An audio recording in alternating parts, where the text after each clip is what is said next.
फैसल खान से मेरी मुलाकात मेरठ में हुई थी और तब से वो हमारे साथ आज तक जुड़े हुए हैं। वो जन आंदोलनों के राष्ट्रीय समन्वय में भी शामिल हैं, उसके एक समन्वयक हैं।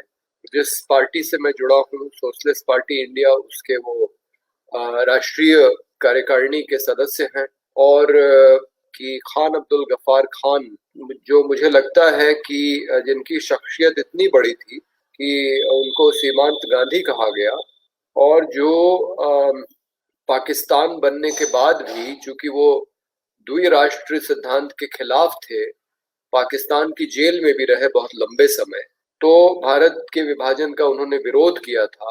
ऐसे इंसान ने जिस संगठन बना के उस संगठन को फिर से जिंदा करने का काम फैसल खान ने किया था।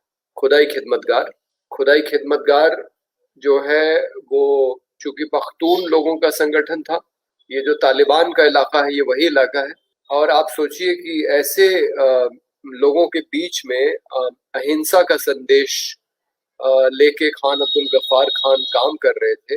उन्होंने सेवा का काम भी किया और विचारधारा उनकी समाजवादी थी। बल्कि जब वो भारत में आए, बाद में जब भारत आजाद हो गया, तो भारत की संसद में उन्होंने यही सवाल पूछा था कि क्या आपने भारत में समाजवाद को लागू किया। तो ऐसे विचारों को मानने वाले जो व्यक्ति थे, उनके संगठन को जिंदा किया फैसल खान ने, और पूरे राष्ट्रीय स्तर पे उनके साथी आज खड़े हैं। और सबसे जो हालिया काम उन्होंने किया कोरोना के समय में, राहत पहुंचाने का काम उन लोगों तक किया जो तालाबंदी के कारण जिनके रोजगार ठप हो गए थे, जो शहरों को छोड़ के गांव में आ गए थे। तो ऐसे सारे लोगों को मदद पहुंचाने का काम किया। उसके पहले दिल्ली दंगों में जिन लोगों का घर, उनकी दुकानें, उनके रोजगार जो है प्रभावित हुए थे, ऐसे लोगों को राहत पहुंचाने का काम किया था और अभी भी कर ही रहे थे। और बीच बीच में वो ऐसी यात्राएं निकालते थे शांति और सद्भावना की। मुझे याद है एक यात्रा हमारे साथ भी उन्होंने निकाली थी, और वो ऐतिहासिक यात्रा हो गई थी। वो 2005 में दिल्ली से मुल्तान की भारत पाकिस्तान शांति और सद्भावना यात्रा, और दिल्ली से वाघा तक का जो सफर था, उसकी सारी व्यवस्था फैसल खान ने की थी। और फिर बाद में वो पाकिस्तान भी गए थे। तो वो न सिर्फ भारत के अंदर, भारत और पाकिस्तान के बीच में भी शांति और सद्भावना का काम करते थे। वो उस पूरी यात्रा में रहे कि उस यात्रा के समय कि एक न एक दिन हम लोग, वो यात्रा जो निकली थी 2005 में, वो निजामुद्दीन औलिया की दरगाह से और बहाउद्दीन जकरिया की मजार मुल्तान में है, वहां तक निकली थी। और ये फैजल का ही विचार था कि देखिए, हिंदुस्तान और पाकिस्तान में हमको कोई ऐसी समान चीज खोजनी पड़ेगी जिससे दोनों तरफ के लोग आकर्षित हो। आप गांधी के नाम पे हिंदुस्तान पाकिस्तान शांति यात्रा नहीं निकाल सकते, क्योंकि गांधी के बारे में लोगों को इतना मालूम नहीं है पाकिस्तान में। बल्कि पाकिस्तान में लोगों को, बच्चों को ये पढ़ाया जाता है कि ये तो मोहम्मद अली जिन्ना थे जिन्होंने गांधी और नेहरू से बचा के पाकिस्तान को बना लिया, नहीं तो पाकिस्तान तो बन ही नहीं पाता। गांधी तो कभी विभाजन के पक्ष में थे ही नहीं। गांधी वो प्रतीक नहीं हो सकते थे। इसलिए फैजल भाई के सुझाव पे जो हमारे सूफी संत हैं, इनके संदेश को हम लोगों ने केंद्र में रखा, और इसलिए वो यात्रा निजामुद्दीन औलिया की दरगाह से निकली और वो जो है बहाउद्दीन जकरिया के मजार मुल्तान तक गई। फैजल भाई ये हमेशा कहा करते थे कि देखिए, दिल्ली में एक निजामुद्दीन औलिया की दरगाह है और सड़क पार करके हुमायूं का मकबरा है, और आप देख लीजिए कि लोग कहाँ जाते हैं। तो लोग एक बादशाह के मकबरे पे नहीं जाते हैं, लेकिन एक सूफी संत की मजार पे आते हैं। तो उनका हमेशा ये कहना था कि जो लोग मोहब्बत का संदेश, भाईचारे का संदेश, सद्भावना का संदेश देते हैं, वही लोगों के बीच में वही संदेश लोगों के दिल को छूता है और उनको ही लोग मानते हैं। हमने ये भी देखा कि जब हम पाकिस्तान गए तो हमारे साथ निजामुद्दीन औलिया दरगाह के गद्दी नशीं, जो फैजल के ही निमंत्रण पे आए थे, निजामी साहब, नाजिम अली निजामी, वो जब वहां हमारी यात्रा के साथ निकलते थे तो वहां सड़कों पे भीड़ उमड़ आती थी उनको देखने के लिए, और कई सारी महिलाएं कागज पे कुछ लिख के और उनके मुट्ठी में आके कागज ठूंसती थी। तो मैंने एक जगह सभा में उनसे पूछा कि ये निजामी साहब ये आपको क्या दे के जा रही है? तो उन्होंने कहा कि अरे ये वो लोग हैं जो कभी हिंदुस्तान जा नहीं सकते निजामुद्दीन औलिया की दरगाह पे, तो ये मुझे अपनी जो इनकी मन्नतें हैं वो मुझे लिख के दे रहे हैं कि इसको जाके मैं वहां पे पढ़ूं इनके लिए। इस तरह से वो यात्रा संपन्न हुई मुल्तान में। और मुल्तान में एक बहुत अच्छी बात ये हुई कि वर्तमान में पाकिस्तान के विदेश मंत्री हैं शाह महमूद कुरैशी, वो वहाँ के सज्जादा नशी हैं उस दरगाह के, उस समय राजनीति में नहीं थे। उन्होंने हमारा स्वागत किया और उस दिन की दुआ उन्होंने पढ़ी। जो वहाँ के रोज दुआ पढ़ने वाले थे, जब उन्होंने शुरू किया इस्लाम की बरकत और पाकिस्तान की तरक्की के लिए, तो उनको शाह महमूद कुरैशी ने रोका और कहा कि आज मुझे पढ़ने दीजिए। और फिर उन्होंने हिंदुस्तान और पाकिस्तान के बीच अमन और दोस्ती की दुआ पढ़ी। और उसके बाद एक सभा हुई और उस सभा में उस दिन शाह महमूद कुरैशी ने एक ऐसी बात कह दी जो पाकिस्तान में आम तौर पे कहीं नहीं जाती है। हम लोग भी जब जाते हैं तो हमको हमारे वहाँ के साथी बोलते हैं कि देखिए आप चाहे जो बात कर लीजिए, ये मत कहिएगा कि भारत पाकिस्तान एक दिन एक हो जाएंगे, क्योंकि उससे पाकिस्तान के लोगों को लगता है कि ये आप हमारी पहचान मिटाने आए हैं, क्योंकि पाकिस्तान तो हिंदुस्तान से अलग होकर बना है। तो इसलिए बाकी आप सब कुछ कहिए और ये मत कहिएगा।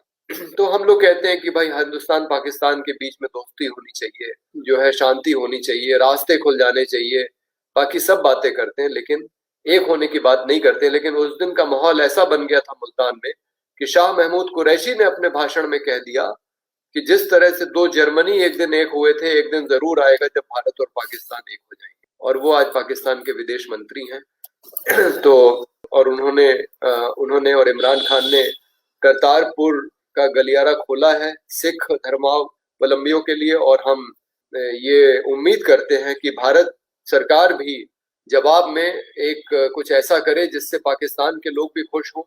और हमारी ये मांग है कि जो अजमेर शरीफ की दरगाह है उसके लिए पाकिस्तान से एक रास्ता खुलना चाहिए, क्योंकि हमने देखा है अपनी दिल्ली मुल्तान की की यात्रा में जो हिंदुस्तान में तो पद यात्रा थी, लेकिन पाकिस्तान में वाहन यात्रा हो गई थी, क्योंकि वहां हमें चलने की इजाजत नहीं मिली थी।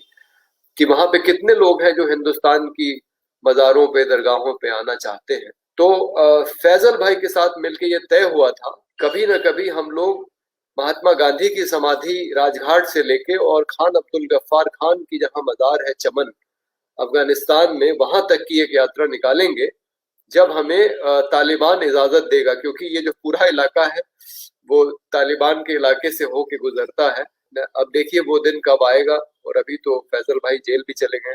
तो फैजल भाई ने इस तरह की बहुत सारी यात्राएं निकाली। हाल के दिनों में अगर याद करें तो एक साइकिल यात्रा उन्होंने जब मॉब लिंचिंग की घटनाएं देश में हो रही थी, भीड़ द्वारा लोगों को कोई भी मुसलमान गाय लेके जा रहा है या जिसके ऊपर गाय का मांस खाने का शक भी है उसको पीट पीट के मारा जा रहा था, वैसे समय में उन्होंने अपने 10 के करीब साथियों को लेके दिल्ली से कलकत्ता तक की साइकिल यात्रा की। मतलब वो तो टोपी भी पहनते हैं और कुर्ता पैजामा पहनते हैं, उनको देख के कोई बता सकता है कि मुसलमान है।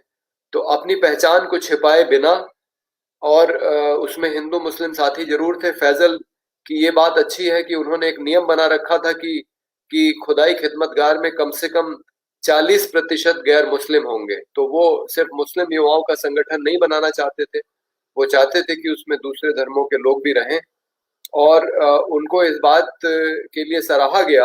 हालांकि वो हम लोग के लिए कोई बहुत बड़ी बात नहीं है, क्योंकि हम लोग तो मानते हैं कि सामाजिक काम का उद्देश्य ही रचनात्मक काम है। लेकिन मीडिया ने उनको इस बात के लिए सराहा कि उन्होंने खास करके मुस्लिम नौजवानों को एक ये मौका दिया। जो कई सारे मुस्लिम नौजवान जो भ्रमित हो जाते हैं, जो आतंकवादी संगठनों के साथ हो जाते हैं, तो कुछ मीडिया का ये मानना था कि फैसल खान ने ये मौका दिया था मुस्लिम नौजवानों को कि वो गलत रास्ते पे न जाके एक रचनात्मक रास्ते पे जाएं और कुछ सकारात्मक सामाजिक कामों से अपने आप को जोड़ें। और इसलिए फैजल भाई को बहुत महत्व दिया गया उनके काम को। और उन्होंने नौजवानों को जिसमें मुसलमानों की संख्या ज्यादा थी, उनको बहुत सारे रचनात्मक कामों में लगाया। उनके जो सबसे वरिष्ठ साथी हैं इनामुल हसन, उनका काम तो फैजल भाई कहते हैं कि वो तो मुझसे भी बड़ा काम कर रहे हैं। इनामुल भाई पौंडीचेरी में जो है काम कर रहे हैं और वहां पे उन्होंने अपना एक केंद्र बनाया हुआ है जहां दलित बच्चों की एक लाइब्रेरी है। और वो भी फैजल भाई की तरह यात्राएं निकालते रहते हैं। गांधी जी की 150 वर्ष उनकी उनकी जब जयंती मनाई जा रही थी तो उस समय वो तमिलनाडु में एक यात्रा निकाल रहे थे। इसी तरह से कृपाल सिंह मंडलोई हैं मध्य प्रदेश में, वो अपने कार्यक्रम करते रहते हैं। उनके साथ जो जिनके खिलाफ मुकदमा हुआ है चांद मोहम्मद, वो बिहार में हैं। हरियाणा में कई साथी उनके हैं। जो मेवात का इलाका है वहाँ फैजल भाई का बहुत जाना होता था। फैजल भाई जब भी कहीं कोई इस तरह की घटना होती थी कि मॉब लिंचिंग में या जो नफरत से जो हुई हिंसा में जब भी कोई मारा जाता था तो फैजल भाई उसके घर जरूर पहुंचते थे अपने साथियों को लेके और उस परिवार को कुछ न कुछ सहायता जरूर पहुंचाते। और अभी भी जो ऐसे परिवार हैं वो बीच बीच में जाके, ऐसा नहीं कि एक ही बार सिर्फ सहायता पहुंचा दी, वो उनका हाल चाल लेते रहते थे। और इसके लिए उन्होंने एक गाड़ी भी खरीद ली थी, खुदाई खिदमतगार के का उस पे संदेश लिखा हुआ है। और जो उसमें सबसे अच्छी बात लिखी है वो ये कि अगर आपके मन में किसी के प्रति नफरत का भाव उत्पन्न हो रहा है तो आप हमें तुरंत संपर्क करें। यानी कि आप हमसे बात करें और हम आपको बताएंगे कि नफरत का रास्ता छोड़ के प्यार का रास्ता कैसे अपनाना चाहिए, और हम आपको मौका देंगे ऐसे काम करने का कि जिससे आप उस रास्ते पे आए। उनके साथ जुड़े हुए लोग सुबह सुबह खुदाई खिदमतगार की गाड़ी में नाश्ते का सामान लेके, चाय का सामान लेके अस्पतालों के बाहर जाके तीमारदारों को और मरीजों को भी नाश्ता चाय वगैरह देते थे। इसके अलावा राहत के समय में, लॉकडाउन में या फिर कहीं राहत की जरूरत हो, उनकी गाड़ी राहत का सामान लेके जाती थी। और फैजल भाई का तो घर ही एक तरीके से धर्मशाला जैसा था जहां वो तमाम लोगों को पनाह देते थे। और कई बार तो वो एकदम अनजान लोगों को भी ले आते थे। मुझे याद है शब्बीर करके एक साथी है, वो उनको मिला था नई दिल्ली स्टेशन पे, और वो नई दिल्ली स्टेशन पे उतरा था और एकदम, चूंकि वो यात्रा करके आ रहा था जम्मू से ट्रेन की, वो उसको कुछ समझ में नहीं आ रहा था, पहली बार दिल्ली आया था। और वो फैजल भाई को मिला। फैजल भाई ने पूछा कहाँ जाना है तुम्हें, तो उसने कहा मुझे दिल्ली जाना है। तो फैजल भाई ने कहा कि भाई दिल्ली तो तुम आ गए हो, अब दिल्ली में कहाँ जाना है।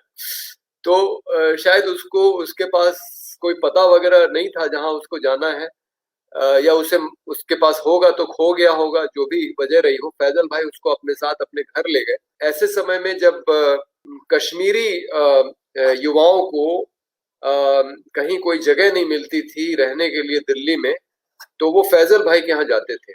और फैजल भाई को इस बात की जरूरत लगी कि एक ऐसा केंद्र होना चाहिए जहां किसी को पनाह नहीं मिल रही है वो आके रह सके।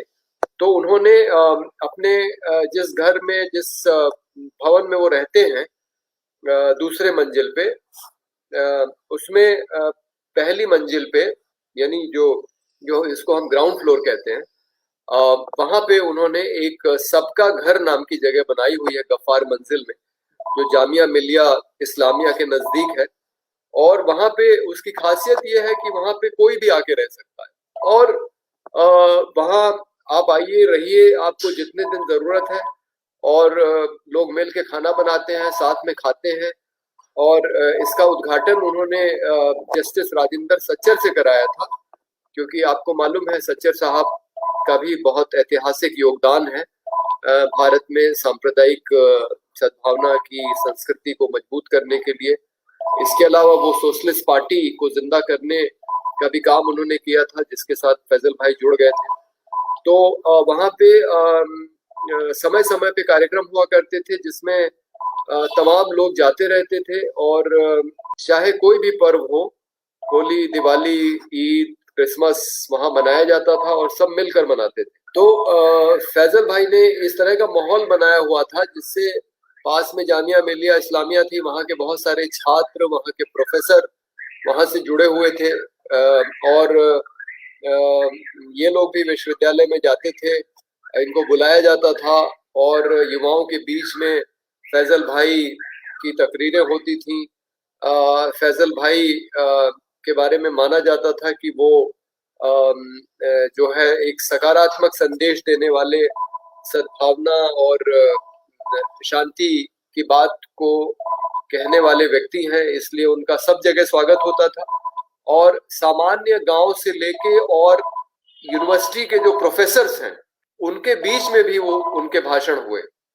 और वो तो कोई एकेडमिक व्यक्ति नहीं थे, लेकिन जब वो सामान्य भाषा में भी अपनी बात रखते थे तो जो बड़े बड़े प्रोफेसर और बड़े बड़े रिसर्च करने वाले लोग थे वो उनकी बात की बहुत तारीफ करते थे, क्योंकि वो एकदम जमीनी बात बोलते थे। और ये उनकी खासियत थी कि उन्होंने विभिन्न धर्मों का अध्ययन किया हुआ था। आप आज मैं सोच रहा था कि हमारे बहुत सारे साथी इसलिए गिरफ्तार हैं क्योंकि उनके घर में माओवादी साहित्य पाया गया। अब आप फैजल भाई के घर में जाएंगे तो आपको क्या मिलेगा? वहां पे आपको रामचरितमानस मिलेगी, भगवत गीता मिलेगी। तो कम से कम सरकार यही कर ले कि उनके घर पे छापा डलवा ले और देख ले कि वहां पे क्या किताबें रखी हैं, और फिर उससे वो तय कर ले कि वो लोगों की भावना को भड़काने के लिए काम कर रहे हैं या सांप्रदायिक सद्भावना को मजबूत करने के लिए काम कर रहे हैं। भाई इतना तो सरकार को करना ही चाहिए, क्योंकि वो जिसको जिसको गिरफ्तार करती है उसके घर पे छापा भी मारती है और उनके कंप्यूटर में भी देख ले कि किस तरह के संदेश उनको आते हैं, किस तरह के संदेश वो भेजते हैं। तो पूरी छानबीन अगर सरकार करेगी तो उसको समझ में आ जाएगा कि उसने गलत आदमी को पकड़ लिया है। वैसे तो बहुत सारे साथी जो जेल में हैं उनको उन्होंने गलत पकड़ा हुआ है, चाहे वो सुधा भारद्वाज हों या प्रोफेसर आनंद तेलतुंबडे हों या महेश राउत हों, रोना विल्सन हो, तमाम इस तरह के लोग हैं। लेकिन फैजल भाई की गिरफ्तारी की बात कुछ समझ में नहीं आती। और ये दुर्भाग्य है कि उत्तर प्रदेश में एक ऐसी सरकार है जो जिसका सोचने का तरीका ही ऐसा है कि उसको लगता है कि हर एक चीज में कहीं ना कहीं कोई साजिश। फैजल भाई गए थे सांप्रदायिक सद्भावना का काम करने और वो बता रहे हैं कि वो वहां पे लोगों की भावना भड़का रहे थे। तो यानी कि एकदम मामले को उलट दिया गया है। फैजल भाई और हम लोग ने अयोध्या में मिलके एक सर्वधर्म सद्भाव केंद्र ट्रस्ट बनाया है। हम लोगों की इच्छा है कि एक सर्वधर्म सद्भाव केंद्र वहां अयोध्या में बने, जिसमें किसी भी धर्म को मानने वाले का स्वागत होगा।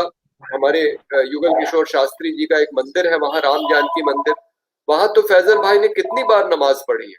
और आज 4 से 5 बजे की प्रेस कॉन्फ्रेंस हुई, उसमें शास्त्री जी ने बताया कि मेरे मंदिर में आके वो नमाज पढ़ते हैं और हमें कोई आपत्ति नहीं है। तो ये हिंदू धर्म की विविधता ऐसी है। और शास्त्री जी कहते हैं मैं तो नास्तिक हूँ, फैजल तो फिर भी आस्तिक था। उसको तो बिल्कुल अपनी अपनी जो नमाज अदा करने का अधिकार है, क्योंकि अगर आप ये मानते हैं कि ये तो सभी धर्म मानते हैं कि भगवान एक है, भाई ये तो आप कह दीजिए कि भगवान एक नहीं है, अल्लाह अलग है, भगवान अलग है। तब तो आप कह सकते हैं कि नहीं, हाँ आप सिर्फ मस्जिद में ही नमाज पढ़िए और मंदिर में सिर्फ पूजा होगी। लेकिन अगर आप मानते हैं कि भगवान एक है, तो शास्त्री जी का कहना था कि वो तो भाई भगवान की ही पूजा कर रहा था ना, उसका तरीका दूसरा था, क्योंकि वो एक दूसरी परंपरा में विश्वास करता है, तो उससे किसी का विरोध कैसे हो सकता है।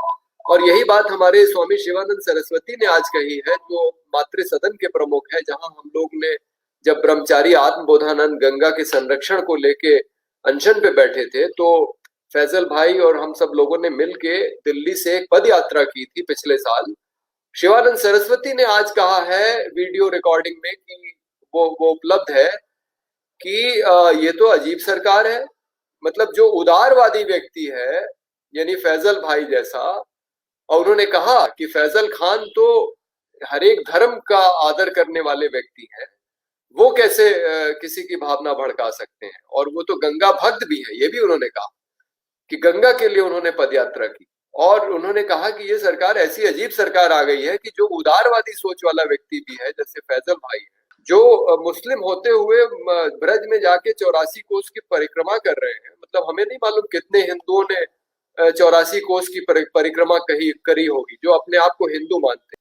और कितने लोग फैजल भाई की तरह मंदिरों में जाके प्रसाद लेते होंगे, पुजारी जी से आशीर्वाद लेते होंगे। भाई मैं तो नास्तिक हूँ लता जी जैसा, लेकिन हमारे जो हिंदू भाई बहन हैं वो कितने लोग जाते हैं मंदिर और कितनी परिक्रमा करते हैं। फैजल वो काम कर रहा था।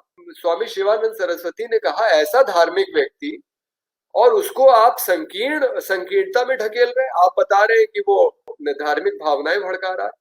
तो ये बहुत दुखद बात है कि उत्तर प्रदेश में एक सरकार ऐसी आ गई है जो जिसको लगता है कि सब लोग साजिश ही करते हैं। और इसकी इसकी वजह भी है, ये आपको जानना चाहिए, क्योंकि योगी आदित्यनाथ के खिलाफ जब वो मुख्यमंत्री बने तो 16 मुकदमे थे। उसमें एक मुकदमा था हत्या का प्रयास करने का, और एक मुकदमा धार्मिक भावना भड़काने का भी था, और एक मुकदमा हिंसा के लिए उकसाने का था। और हिंसा के लिए उकसाने वाला जो मुकदमा जिसने किया था उसमें से एक आदमी का नाम है परवेज परवाज। तो योगी आदित्यनाथ ने अपने खिलाफ जितने मामले थे वो तो सब वापस करवा लिए।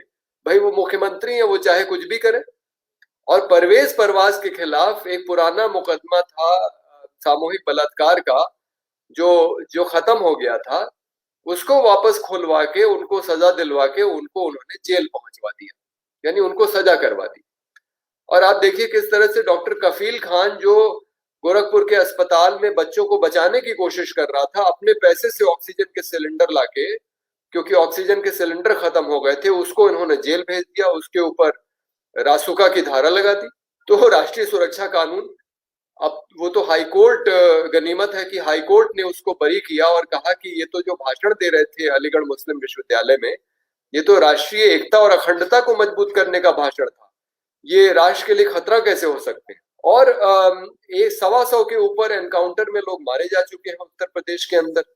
सीए एनआरसी के खिलाफ आंदोलन में जिन लोगों ने हिस्सा नहीं भी लिया, उस दिन 19 दिसंबर को मेरे घर के बाहर भी पुलिस लगी थी, क्योंकि मुझे जाना था। लेकिन मुझे तो जेल नहीं भेजा, लेकिन मेरे साथी एडवोकेट मोहम्मद शोएब, जो सोशलिस्ट पार्टी के यूपी के अध्यक्ष हैं, और जो सेवानिवृत्त आईपीएस अधिकारी मेरे मित्र हैं एसआर दारापुरी, इनके घर के बाहर भी पुलिस लगी थी। यानी जिनके घर के बाहर पुलिस लगी थी, जो आंदोलन में शामिल नहीं हुए, हिंसा से तो उनका कोई लेना देना नहीं था, वो हिंसा कर ही नहीं सकते। एक की उम्र 72 साल की है, एक की 76 साल की है। उनके खिलाफ फर्जी मुकदमा लगा के उनको 1 महीना जेल में रखा और 64 लाख रुपए की नोटिस भेज दी है कि आपने जो हिंसा में नुकसान किया संपत्ति का, उसको हम आपसे वसूलेंगे। ऐसी सरकार है। तो आप समझ लीजिए कि ये सरकार क्या करेगी। महोबा में एक पुलिस अधीक्षक के ऊपर फिरौती मांगने का आरोप था। जिस व्यापारी ने आरोप लगाया था उसकी हत्या हो गई। एक एसआईटी का गठन हुआ, जो फैजल भाई के मामले में भी हुआ है, जांच करने के लिए। और वो जो पुलिस अधीक्षक है वो गायब है, वो एसआईटी को मिल ही नहीं रहा है, वो भूमिगत हो गया। अब सवाल ये उठता है कि उड़ीसा का कोई लड़का योगी आदित्यनाथ और नरेंद्र मोदी के खिलाफ कोई ट्वीट करता है तो उत्तर प्रदेश की पुलिस बागपत से जाके पकड़ लाती है उड़ीसा से किसी को। मथुरा की पुलिस जाके फैजल खान को दिल्ली से पकड़ लाती है। लेकिन उत्तर प्रदेश की पुलिस को अपना ही एक अधिकारी, जो पुलिस अधीक्षक रहा है महोबा का, वो उनको नहीं मिल रहा है, वो कहीं छुप गया, वो नहीं खोज पा रहे हैं उसको। तो ये किसको बचा रहे हैं? हाथरस के मामले में आप देखिए। अब योगी ने कहा कि जिस तरह से सीए एनआरसी के खिलाफ आंदोलन में जिनके खिलाफ मुकदमे दर्ज हुए, उनकी तस्वीरें लगाई गई चौराहों पे कि ये लोग जो है हिंसा के लिए जिम्मेदार हैं, इनसे हम जो नुकसान हुआ है उसकी भरपाई करेंगे। योगी ने कहा कि महिला के खिलाफ जो हिंसा करेगा उसकी भी तस्वीर हम चौराहे पे लगाएंगे। लेकिन हाथरस की घटना के बाद अब वो ये बात नहीं कर रहे हैं। हम लोग सवाल कर रहे हैं कि आप लगाइए हाथरस के आरोपियों की तस्वीरें भी, क्योंकि उनको वो बचाने की कोशिश कर रहे हैं। और जो लड़की जिसका बलात्कार हुआ, जो मर गई, जिसको पुलिस ने गैर कानूनी तरीके से जिसके शव का दहन कर दिया सुबह सुबह, जो पुलिस का काम नहीं है, पुलिस का काम किसी लाश को जलाना नहीं है, वो जो है अब मामले को उलट के वो कह रहे हैं कि इसमें लड़की के परिवार का ही दोष है, उसी ने मारा, क्योंकि लड़की का उस लड़के के साथ संबंध था जिसने बलात्कार किया।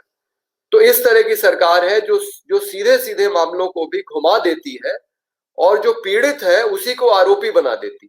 तो यही काम उसने फैजल खान के साथ भी किया। फैजल खान गए थे सांप्रदायिक सद्भावना का काम करने के लिए और उनके खिलाफ उन्होंने मुकदमा ये दर्ज कर दिया कि वो हिंसा भड़का रहे थे। अभी 2 दिन पहले योगी ने कहा है कि चूंकि हाईकोर्ट का एक जजमेंट आया कि शादी करने के लिए धर्म परिवर्तन करना ठीक नहीं है, योगी ने एक कदम आगे बढ़ के कह दिया कि जो शादी करने के लिए धर्म परिवर्तन करेगा उसकी राम नाम सत्य की यात्रा निकलेगी। अब आप देखिए कैसे ये पता नहीं कैसा मुख्यमंत्री है, कहता है कि जो अपराधी है उसको ठोक दिया जाएगा, जो शादी के लिए धर्म परिवर्तन करेगा उसकी राम नाम सत्य की यात्रा निकलेगी। तो मैंने आज कहा है प्रेस कॉन्फ्रेंस में अभी 1 घंटा पहले कि चलिए फिर हेमा मालिनी से शुरू करते हैं, क्योंकि हेमा मालिनी ने अपनी शादी करने के लिए अपना धर्म परिवर्तन किया था, धर्मेंद्र ने भी किया था, आपकी सांसद है, मथुरा की ही सांसद है। तो धर्म परिवर्तन, शादी के लिए धर्म परिवर्तन करना गलत है, तो आप हेमा मालिनी से आप कार्रवाई शुरू कीजिए और हम आपको चुनौती देते हैं कि आपने जो कहा है वो आप कार्रवाई कीजिए और हाथरस के आरोपियों की फोटो लगाइए। लेकिन अपने लोगों को बचाना और अपने राजनीतिक विरोधियों को के खिलाफ मुकदमे दर्ज करना, उनको जेल भेजना, उनको एनकाउंटर में मार डालना, ये उत्तर प्रदेश की राजनीति है। इसलिए इसमें इस बात में कोई आश्चर्य नहीं होना चाहिए कि फैसल खान को 14 दिन की हिरासत में भेज दिया गया है। मामला पूरा ये बनाया जा रहा है कि विदेशी फंडिंग लेके ये इस देश का माहौल बिगाड़ने के लिए इन्होंने उस मंदिर में जाके नमाज पढ़ी है। उत्तर प्रदेश की सरकार अगर थोड़ी जांच करेगी तो उसको पता लगेगा कि ये काम फैजल ने पहली बार नहीं किया है, लेकिन आज तक कभी कोई विवाद नहीं हुआ क्योंकि इसके पीछे किसी ने कोई साजिश नहीं देखी। लेकिन चूंकि हमारे मुख्यमंत्री जी हर एक चीज में साजिश देखते हैं, इसलिए उनको यहाँ साजिश नजर आ रही है और इस पूरे मामले को जो वो तूल दे रहे हैं, ये बहुत ही गलत तो है ही, ये बहुत दुख की बात है क्योंकि इस समय देश की हालत खराब है, अर्थव्यवस्था की हालत खराब है, लोगों के पास रोजगार नहीं है, स्कूल कॉलेज बंद है, शिक्षा ठप पड़ी हुई है। तो इसके बजाय कि लोगों की भलाई के लिए कुछ काम करें और जो चीजें तालाबंदी के कारण जो है पटरी से उतर गई हैं उनको वापस जो है पटरी पे लाएं, ये लोगों का ध्यान भटकाने के लिए। और कुछ लोगों का ये भी कहना है कि बिहार चुनाव को देखते हुए भी इस तरह के मामलों को तूल दी जाती है और एक विशेष जांच दल का गठन हो गया है जो अब इस बात की जांच करेगा कि फैजल खान को कौन से अंतर्राष्ट्रीय संगठन से पैसा मिल रहा था जिससे कि वो इस देश में एक साजिश के तहत इस देश का माहौल को बिगाड़ने का काम कर रहे थे। मतलब दुख भी होता है, हंसी भी आती है कि किस तरह के लोग सत्ता में बैठे हैं और ये हमारे पूरे समाज को रसातल में ले जा रहे हैं। और जब तक इनसे मुक्ति नहीं मिलेगी तो इतना तय है कि इस तरह की चीजों को हमको झेलना ही पड़ेगा। और सिवाय इनका अब समय आ गया है कि सड़क पे उतर के इनका विरोध करने के अब कोई चारा बचा नहीं है। जिस तरह से सीए एनआरसी के खिलाफ आंदोलन में मुस्लिम औरतें सड़क पे निकली थीं, अब समय वो आ रहा है कि जनता को सड़क पे उतरना ही पड़ेगा और इनका मुकाबला करना पड़ेगा। बहुत बहुत शुक्रिया।